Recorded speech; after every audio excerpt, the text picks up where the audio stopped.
Si l'entrepreneuriat consiste à la création des entreprises, figure-toi qu'une bonne partie, pour ne pas dire la plupart, de la masse entrepreneuriale dans la diaspora africaine n'entreprend qu'en Afrique. Certes, l'Afrique reste ce continent qui promet des retours sur investissement assez faramineux, surtout quand on investit dans des secteurs porteurs qui, eux, proposent des solutions aux problèmes auxquels la croissance de l'Afrique fait face. Mais qu'à cela ne tienne, les autres continents, l'Europe, les États-Unis et bien d'autres continents où se retrouve la plupart de la diaspora africaine, restent des continents qui profitent des pouvoirs d'achat exorbitants. Et si dans ces continents, il est possible de se faire de l'argent tout simplement en proposant aussi des solutions aux problèmes auxquels on y fait face, il est encore plus facile de se créer de la richesse tout simplement en mettant sur le marché des produits et des services qui n'ont que pour but de flatter l'ego du pouvoir d'achat de la citoyenneté. Malgré tout ceci, figure-toi que 85% de la masse entrepreneuriale dans la diaspora africaine n'entreprend qu'en Afrique, dans l'objectif de s'y installer plus tard à la retraite et de bénéficier des retours sur investissement de ces entreprises. Alors, si cette tendance peut être motivée par l'idéologie de vouloir redonner à l'Afrique ce qu'elle nous a donné, il faut comprendre que 95% de ces entrepreneurs performants, dès lors rapatriés vers l'Afrique, laisseront hors du continent africain des progénitures qui, eux, feront face à de nombreux challenges. Notamment, ils feront face à la reconfirmation du fait que la communauté noire ne reste qu'une minorité hors du continent africain. Une minorité qui est certes gorgée de plusieurs diplômés dans la société, des gens qui sont diplômés dans les finances, dans la médecine, dans l'ingénierie, dans le droit, mais une minorité qui n'est que vouée au salariat. Et cette minorité fera face à une majorité qui, elle, regorgera de de très jeunes entrepreneurs, propriétaires d'entreprises, qu'ils ont eux-mêmes bâtis depuis l'enfance pendant des décennies avec leurs parents. Ce que tu dois comprendre, c'est que si le salariat, certes, te permet d'avoir des entrées d'argent qui vont te permettre de vivre et couvrir tes charges, la création de la richesse, elle passe absolument par la création des entreprises. Salut à toi, moi c'est Arnaud, investisseur et serial entrepreneur en Allemagne et en Europe.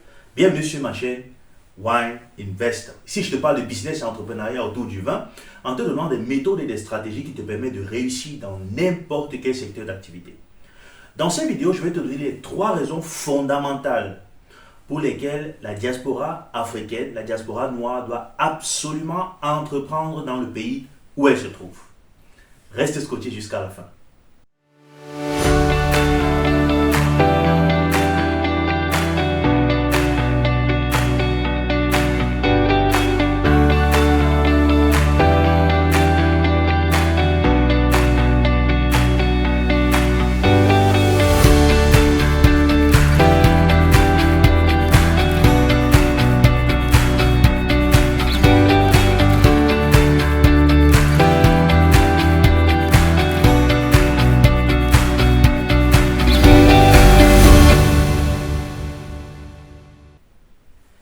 S'il est important que la diaspora africaine entreprenne en Afrique, je vais te faire comprendre au travers de cette vidéo qu'il est aussi important, pour ne pas dire même plus important, que la diaspora africaine crée des entreprises hors du continent africain. Je vais te donner les 3 raisons fondamentales pour lesquelles la diaspora africaine doit absolument créer des entreprises hors du continent. Ces 3 raisons ont complètement changé ma vision, ont fait de moi un investisseur à potentiel. On va aller vivre dans le sujet. La première raison consiste bien évidemment à contrecarrer cet effet de minorité dont je parlais dans l'introduction, en boostant en fait l'inclusion dans le pays où on se trouve à travers la création des entreprises. Qu'est-ce que je veux dire par ceci? Prenons l'exemple d'Allemagne. Avez-vous déjà entendu un Allemand demander à un Turc de quel pays est-ce qu'il vient, ou alors quand est-ce qu'il compte rentrer dans son pays? Pourtant, nous savons tous que la Turquie n'est pas un pays qui est bienvenu dans l'Union européenne. Mais ce qu'il faut comprendre, c'est que la Turquie est un pays ou une communauté qui s'impose dans tout pays où elle se trouve à travers la création des entreprises. Elle met sur le marché des produits et des services à des conditions et des prix imbattables. Cela attire la soi-disant majorité, les soi-disant autochtones qui viendront auprès des prestataires pour bénéficier en fait de ces services. Et au fur et à mesure, ils vont parler à leurs proches qui eux aussi viendront en profiter et créeront en fait un contact entre les Turcs et la communauté autochtone.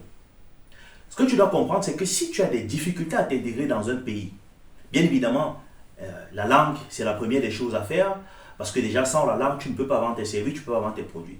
Mais sache que si, malgré la langue, tu as des difficultés, par exemple, à socialiser avec les gens dans un pays, il faut comprendre qu'en mettant des produits et des services sur le marché, tu auras à attirer de plus en plus de personnes vers toi qui vont te permettre de mieux intégrer la société.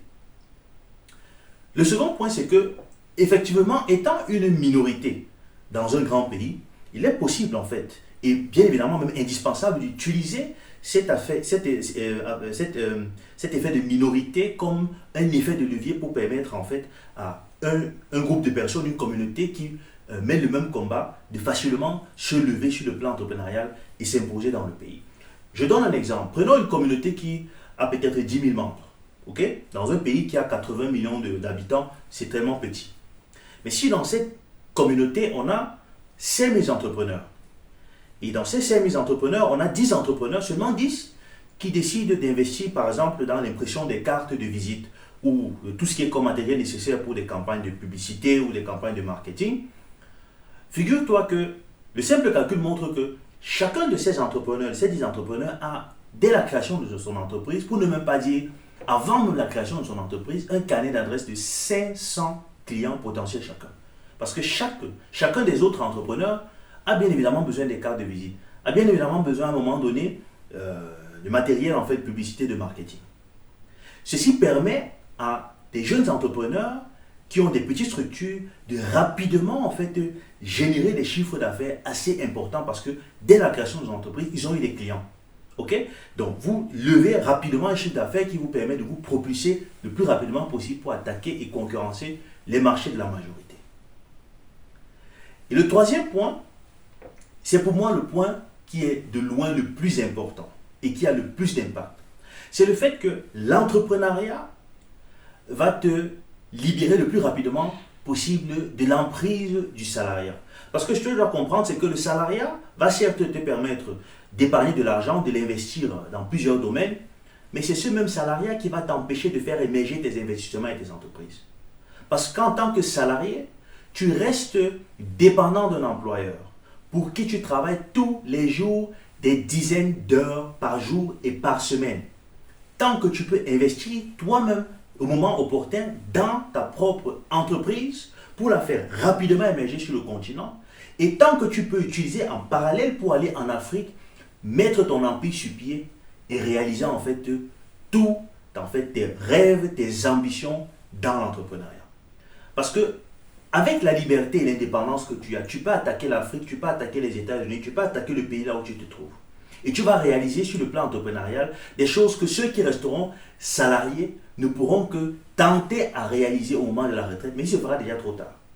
Donc s'il faut impacter l'Afrique de manière forte, il faut créer d'abord des entreprises là où on se trouve qui vont nous permettre de générer de l'argent, de faire tourner l'argent, qu'on pourra aller rapidement en live, en tenter, aller investir en Afrique. Parce que cette indépendance-là te donne la possibilité de travailler lundi, mardi, mercredi en Afrique, à Douala, à Abidjan, à Lagos, au Rwanda, et le jeudi, vendredi, le samedi, d'être en Europe, aux États-Unis, pour faire tourner tes autres entreprises, pour rencontrer tes autres partenaires.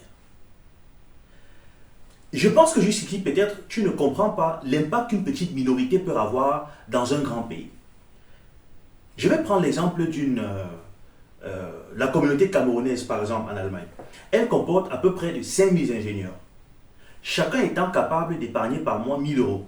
Donc, ceci fait 5 millions d'euros. La capacité d'épargne minimale de 5 millions d'euros. Parce que je ne compte pas les autres Camerounais, membres de la communauté, qui sont des étudiants, qui eux aussi arrivent à épargner des petites sommes, ou alors des gens qui n'étudient pas, mais qui ont des travails à temps plein, qui vont gagner peut-être des salaires, peut-être de 1500, 1800 euros, qui eux aussi épargnent de l'argent. Donc, 5 millions d'euros fois 12 mois, en un an, la communauté est capable, en fait, un pouvoir, n'est-ce pas, d'épargne de 60 millions d'euros. OK? Alors, si tu prends le bilan d'une entreprise comme Volkswagen, elle a déclaré en fin 2020 dans son bilan avoir en liquidité une somme de 33 millions d'euros.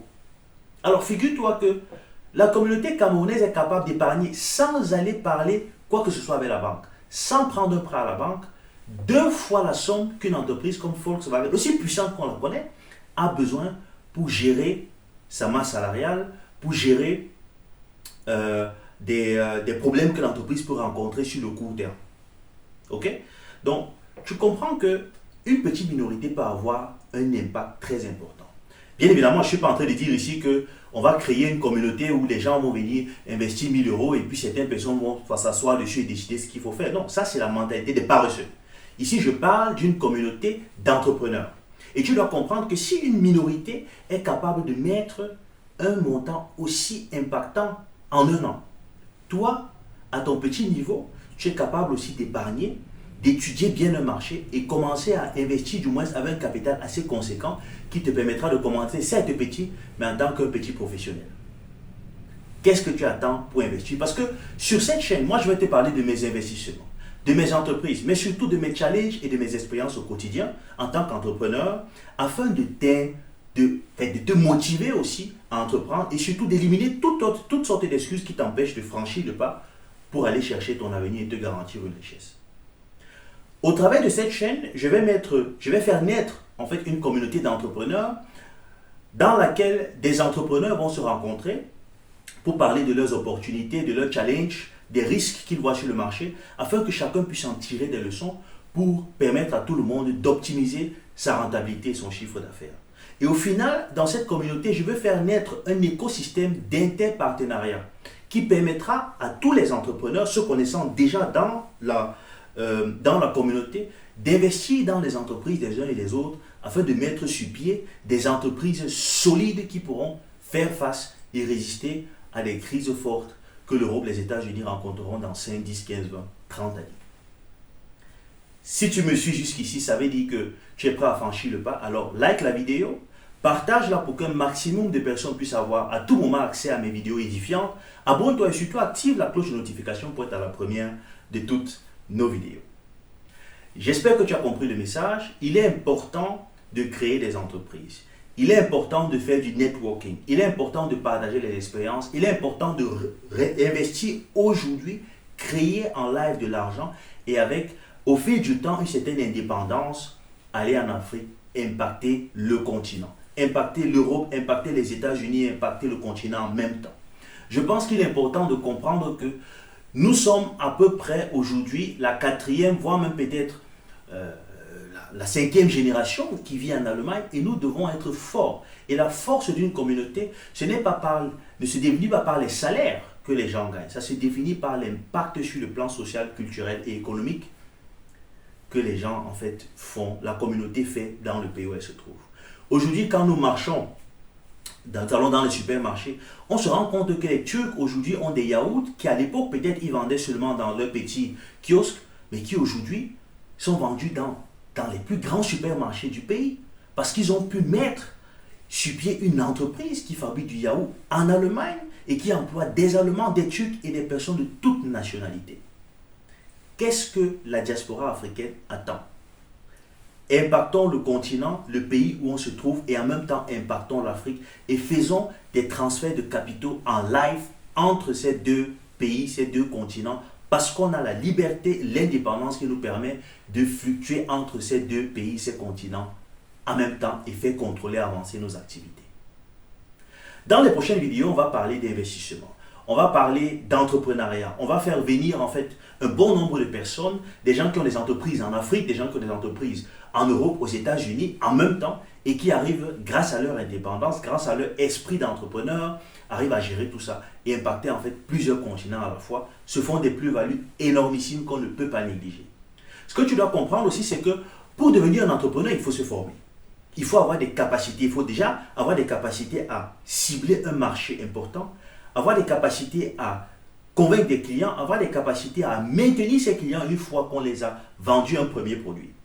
Mais en même temps, il faut aussi avoir des capacités qui te permettent de gérer ton entreprise, de connaître à quel moment est-ce que ton entreprise rencontre des problèmes sur le plan financier et savoir quelles sont les méthodes qu'il faut mettre sur pied pour être à tout moment une entreprise avisée, sécurisée et qui est en fait responsable de tous ses actifs et bien évidemment aussi ses employés.